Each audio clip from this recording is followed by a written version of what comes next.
Hai semua, saya Jega dari Honda Westa Auto Okey, sebelum ni honestly bila bab TikTok content live saya memang agak lost sikit lah. So nak mula pun tak tahu dari mana, idea pun kadang-kadang stuck, tak tahu nak buat macam mana. Bila buat live rasa macam tak ada flow, tak ada confident. So tak tahu nak engage dengan audience, and that ramai dah keluar dari live saya. So konten pun tak konsisten, jadi susah saya nak grow dalam TikTok business ni untuk dapatkan sale.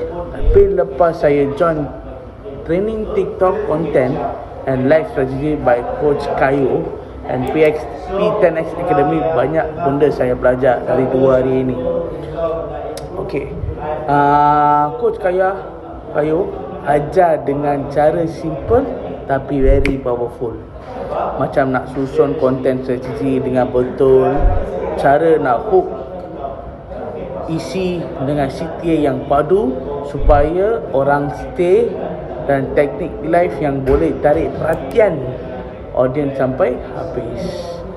So untuk geng-geng struggle dengan TikTok, siapa yang struggle lagi kat luar sana nak naikkan views dekat TikTok, seriously kena join training ini.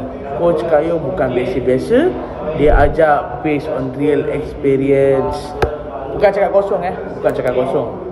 Kalau korang betul-betul nak grow dekat TikTok, nak naikkan personal branding and buat live secara impactful, this is the class you should go for.